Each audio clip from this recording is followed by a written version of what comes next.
샬롬. 새벽을 깨우신 모든 성도님들을 주님의 이름으로 축복합니다. 우리가 어제부터 열왕기상 말씀을 또 함께 나누도록 하겠습니다. 오늘은 열왕기상 1장 1절에서 4절 말씀입니다. 말씀 읽고 또 묵상 나누도록 하겠습니다. 다윗 왕이 나이가 많아 늙으니 이불을 덮어도 따뜻하지 아니한지라. 그의 시종들이 왕께 아뢰되 우리 주 왕을 위하여 젊은 처녀 하나를 구하여 그로 왕을 받들어 모시게 하고 왕의 품에 누워 우리 주 왕으로 따뜻하시게 하리이다 하고, 이스라엘 사방 영토 내에 아리따운 처녀를 구하던 중 수넴 여자 아비삭을 얻어 왕께 데려왔으니 이 처녀는 심히 아름다워 그가 왕을 받들어 시중들었으나 왕이 잠자리는 같이 하지 아니하였더라. 아멘. 네, 오늘부터 본격적으로 열왕기상 말씀 함께 나누도록 하겠습니다. 우리가 성경을 보면은 패턴이 있습니다.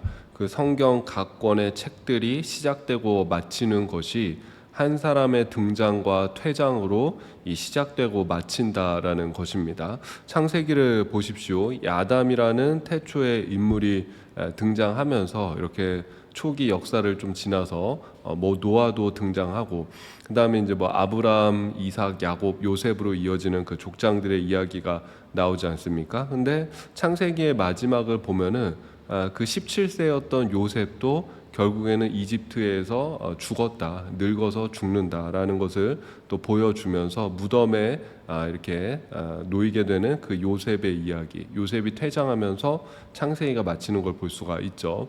바로 이어지는 그 이집트 광야 시대의 이야기는 출애굽기에서 모세의 등장으로 시작이 되고 신명기에서 모세의 퇴장으로 광야 시대 이야기가 끝이 납니다. 여호수아서는 새로운 리더인 여호수아의 등장과 또 마지막에 보면은 여호수아의 죽음으로 그 여호수아서가 끝이 나는 걸 볼 수가 있습니다. 우리가 앞서서 살펴본 그 사무엘 상하도 사무엘이라는 그 선지자의 등장과 함께 또 이제 사울, 다윗을 거쳐서 그 왕국이 번성하는 걸 보여주고 또 다윗 왕국의 말년을 보여주면서 마치게 되죠. 그리고 이 열왕기상이 시작하는데 또 보면은 그 다윗 왕이 이제는 역사의 무대에서 퇴장하면서 새로운 왕국의 이야기가 시작되는 것을 볼 수가 있습니다. 그래서 여러분, 우리가 성경을 보면서 하나님께서 이 역사를 어떻게 다스려 나가시는가를 확인하며 나아갈 때 인물 중심으로 성경을 보는 것도 도움이 됩니다. 그러니까 창세기, 출애굽기 그런 식으로 여호수아, 사사기, 사무엘 상하, 열왕기 상하 이렇게 쭉 볼 때 그 각 권마다 하나님께서 어떤 사람을 또 사용하셨는가, 어떤 인물을 선택하셔서 그들을 통해서 하나님의 역사를 이루어 나가셨는가를 보면은 우리가 성경의 전체적인 그 맥락과 흐름들을 좀 더 쉽게 파악할 수 있고 좀 더 쉽게 이해할 수 있는 것 같습니다. 이 다윗 보면은 여러분, 정말 이 다윗이 파란만장한 인생을 살았죠. 다윗 이야기 하나만 놓고도 영화를 만들 수 있을 정도입니다. 생각해 보십시오. 그 목동에서 시작해서 물맷돌 하나로 골리앗이라는 장수를 죽이고 이스라엘의 장군이 되고 또 왕의 사이가 되었지만은 금세 도망자 시세가 되고 다시 결국 이스라엘의 왕이 되는 것을 볼 수 있지 않겠습니까? 그러니까 목동에서 시작해서 왕이 된 사람이 바로 이 다윗이고, 왕이 된 이후에도 압살롬의 반란이라든지 여러 가지 또 사건들이 있었죠. 그리고 여러분, 우리가 이 다윗 왕이 또 중요한 이유 중 하나 뭐냐면은 이스라엘 왕좌의 자리가 쭉 이어지지 않습니까? 근데 어떻게 보면은 다윗 왕자가 이제 끝까지 가는 것이죠. 물론 중간에 남유다와 북이스라엘로 갈라지긴 하지만은 다윗 왕자가 쭉쭉 가는 거고 왕조가 쭉 가는 것이고, 또 이 왕의 자리를 내 아들에게 물려준 최초의 그 이스라엘 왕이 어떻게 보면 다윗이라고 할 수가 있는 것이죠. 사울도 못한 그 일을 다윗은 해내게 되는 것이죠.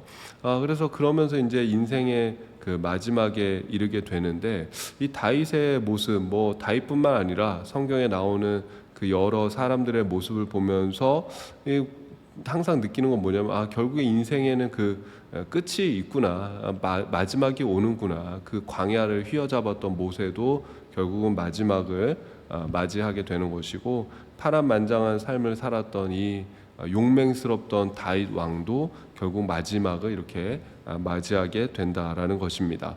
이 다윗이 얼마 안 남았다라는 게 어디서 느껴지냐면 1절 말씀인 것이죠.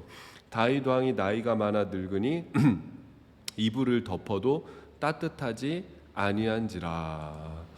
여러분 잘 때 이불 덮으시지 않으십니까? 저는 요새 잘 때 이불을 안 덮습니다. 저는 뭐 사실 이불보다도 베개만 있으면은 잘 자는 사람인데, 그 뭐 날씨도 그렇고 이불을 뭐 안 덮어도 별로 추운 거를 못 느껴요. 근데 이 다윗 왕이 뭐 젊을 때는 그렇잖아요. 이불 안 덮어도 별로 추운 거 못 느끼지 않습니까? 근데 이불을 덮어도 따뜻해지지 않았다라는 것은 이 상징적으로 보여주는 것이죠. 이제 다윗 왕이 역사의 무대에서 퇴장할 때가 되었다. 제가 자주 말씀드리는데 저는 그 이어령 선생님의 그 말을 되게 좋아합니다. 젊은이는 늙고 늙은이는 죽습니다. 이어령 선생님이 그 마지막에 인터뷰를 누가 하러 왔어요. 근데 리포터가 묻는 거예요. 몸은 어떠세요? 아픈 데는 없으세요? 근데 벌써 그때 나이가 이제 90이 넘어 가고 있지 않습니까? 아픈 데는 없으시냐? 그러니까는 몸이 아프다. 너 무슨 말 하는 거냐? 몸이 아프다.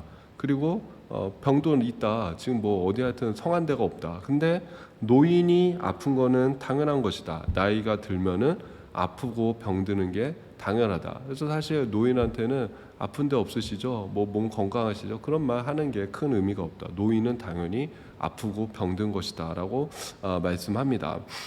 우리가 참 이 보면은 이 다윗도 마찬가지인 것이죠. 이불을 덮어도 따뜻하지 않은 시간이 드디어 그 이스라엘의 왕이자 영웅인 그 다윗에게도 찾아온 것이죠. 그래서 여러분 우리가 기억해야 될 게 뭐냐면은 한 시대를 풍미한 영웅도 아프고 병들 때가 온다. 늙고 지칠 때가 온다. 이불을 덮어도 따뜻하지 아니한 때가 온다. 그게 무슨 의미죠?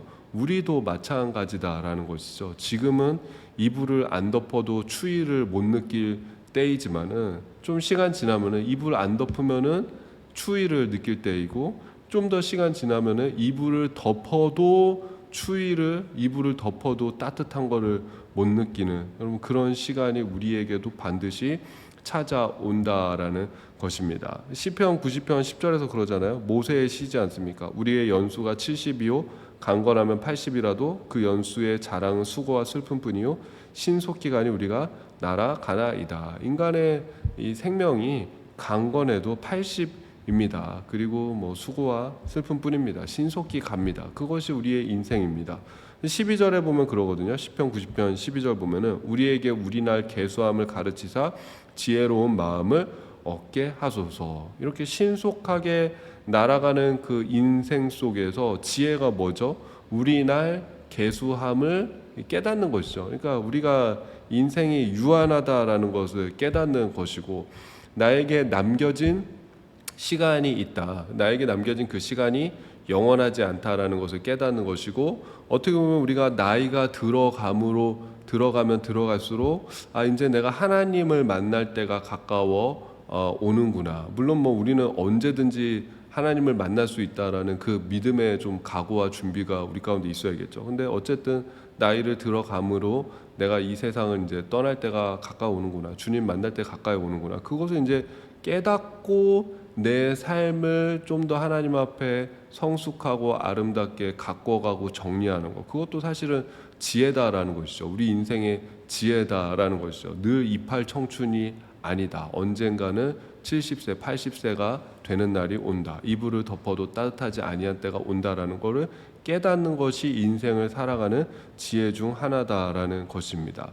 여러분 그래서 참 중요한 게 뭘까요? 하나님을 찾고 하나님을 의지하는 것, 그것이 중요한 것이죠. 여러분 이 다윗 왕의 말년의 모습을 보면은 마지막 때에도 약간 우리가 실망스러운 그런 모습들이 있습니다. 이 왕좌의 자리를, 이 왕의 자리를 자기가 이제 탁탁탁 질서 있게 정리해주고 뭐 이렇게 해줘야 되는데 그런 모습이 보이지 않아서 실망스러운 모습들이 좀 있는데, 하나님께서 다윗 왕의 그 말년에 다윗 왕한테는 아무런 그런 어려움이 없어요. 평안함을 주세요. 왜 그러냐면은 이제는 하나님도 그 다윗 왕을 이제 좀 봐주시는 것이죠. 그래도 이 정도 했으면 됐다, 수고했다, 고생했다, 이제 그냥 잘 평안하게 지내다가 이제 내 품으로 와라. 그러면서 하나님께서 그 다윗 왕을 어떻게 보면 보듬어 주시는 것이죠. 그래서 그 다윗 왕의 믿음이 시간이 지나면 지날수록 더 하나님 앞에서 정결하고 또 순수해지고 더 성숙해지는 걸 볼 수가 있습니다. 우리가 그 부분은 좀 내일 함께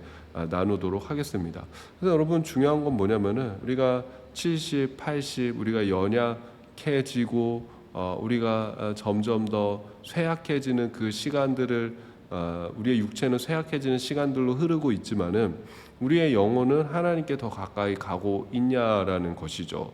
우리의 믿음은 하나님 안에서 더 성장하고 더 깊이 뿌리 내리고 있는가? 우리의 신앙은 더 성숙되어지고 있는가? 오늘 우리 남성교회에서 카톡 그 메시지로 고린도서 13장 사랑장에 대해서 이렇게 나누었는데, 결국 여러분 이 시간이 흐를수록 내 안에 그리스도의 그 사랑이 점점 더 충만해지는 그런 삶을 살고 있는가? 아니면 시간이 흐를수록 점점 더 이기적으로 변하고 점점 더 인색해지고 점점 더 그 하나님의 어떤 비전과 영광들을 바라보는 것이 아니라 세상의 가치에 더 집착하게 되고, 뭐 그런 거 있잖아요. 제가 예전에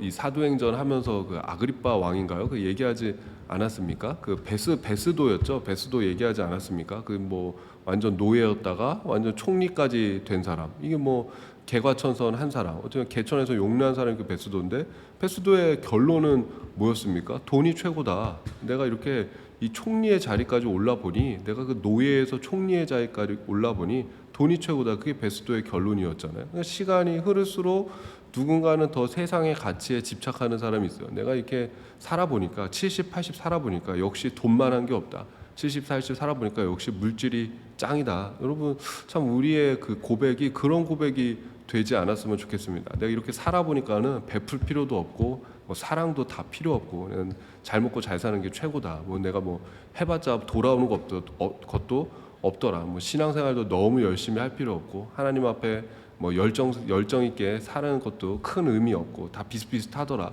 여러분 우리의 신앙과 믿음이 좀 그런 식으로 흘러가지 않았으면 좋겠습니다. 오히려 우리의 신앙과 믿음이 더 내가 이렇게 살아보니까는 돈보다 더 소중한 가치가 사랑이더라. 이 믿음이 정말 중요하더라. 신앙이 더 중요하더라. 뭐 이렇게 좀 부족하고 우리가 막 풍족하지 않다고 할지라도 하나님 안에서 내 믿음을 지키고 하나님 안에서 주님과 동행하는 그런 삶을 사는 거, 예수 그리스도 그 십자가 은혜로 사는 게 정말 중요하더라. 여러분 그런 믿음의 고백이 있었으면 좋겠습니다. 그러니까 사실은 다윗 왕의 삶은 물론 뭐 다윗 왕이 뭐 왕인데 뭐가 부족한 게 있겠어요. 근데 어쨌든 다윗은 그 고백을 하나님 앞에 드리면서 그의 말년을 이렇게 마무리하는 거예요. 하나님 내가 살아보니까 역시 하나님이 최고입니다. 내가 이렇게 지나 보니까는 역시 내가 하나님께 붙어 있고 하나님과 동행하는 그 삶, 하나님의 은혜와 사랑 속에서 거하고 누리는 게 최고입니다. 뭐 이 왕의 자리 뭐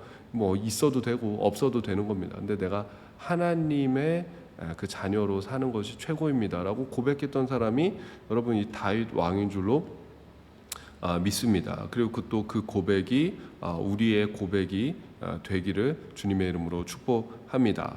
어떻게 보면은 지금 다윗은 이제 특별한 사건 없이 그 말년을 마무리하고 있습니다. 또 우리가 삶의 마지막을 평안하게 보낸다는 것도 하나님의 은혜이고 또 축복인 줄로 믿습니다. 그 다윗 왕의 평안한 말년처럼 우리의 또 시간이 지나감으로 인해서 우리의 믿음과 신앙이 더 성숙해지고 하나님께서 우리를 더 평안함과 은혜와 사랑 가운데 인도하실 수 있기를 주님의 이름으로 축복합니다. 제가 기도하고 마치도록 하겠습니다. 하나님 아버지 은혜와 사랑에 감사를 드립니다. 이스라엘의 영웅이었던 다윗 왕도 늙고 병들고 연약하고 지칠 때가 분명히 찾아옵니다. 이불을 덮지 않아도 이불을 덮어도 따뜻하지 아니할 때가 찾아옵니다. 그 옛날 젊은 시절에는 뭐 이불이 뭐 필요가 있겠습니까? 동굴에서 이슬을 맞으면서 자도 추위를 느끼지 못했는데 그 다윗 왕도 이제는 늙고 지치고 병드는 모습을 우리가 보게 됩니다. 그의 육체는 쇠약해졌지만은 그의 믿음과 영혼은 하나님 안에서 더 깊어지고 성숙해지고 하나님의 은혜로 더 충만한 가운데에 나아가는 줄로 믿습니다. 하나님 이 다윗 왕의 말년을 또 우리도 사모하는 마음을 허락하여 주셔서 우리에도 이 이팔 청춘이 영원한 것 아니다. 분명히 또 우리도 지치고 쇠약할 때가 온다. 우리의 인생이 유한하다라는 것을 기억하게 하여 주시옵고 육체는 쇠약해져도 날이 갈수록 주님을 향한 믿음과 신앙은 더욱더 깊어지고 성숙해지는 우리 한 사람 한 사람 되어지게 하여 주시옵소서. 시간이 지날수록 믿음을 고백하고 신앙을 고백하고 주님께 더 가까이 나아가는 우리 모두가 되어지게 하여 주시옵소서. 예수님의 이름으로 기도드립니다. 아멘. 하늘에 계신 우리 아버지여, 이름이 거룩히 여김을 받으시오며 나라가 임하시오며 뜻이 하늘에서 이루어진 것 같이 땅에서도 이루어지이다. 오늘 우리에게 일용할 양식을 주시옵고 우리가 우리에게 죄 지은 자를 사하여 준 것 같이 우리 죄를 사하여 주시옵고 우리를 시험에 들게 하지 마시옵고 다만 악에서 구하시옵소서. 나라와 권세와 영광이 아버지께 영원히 있사옵나이다. 아멘. 오늘도 좋은 하루가 되시길 바랍니다.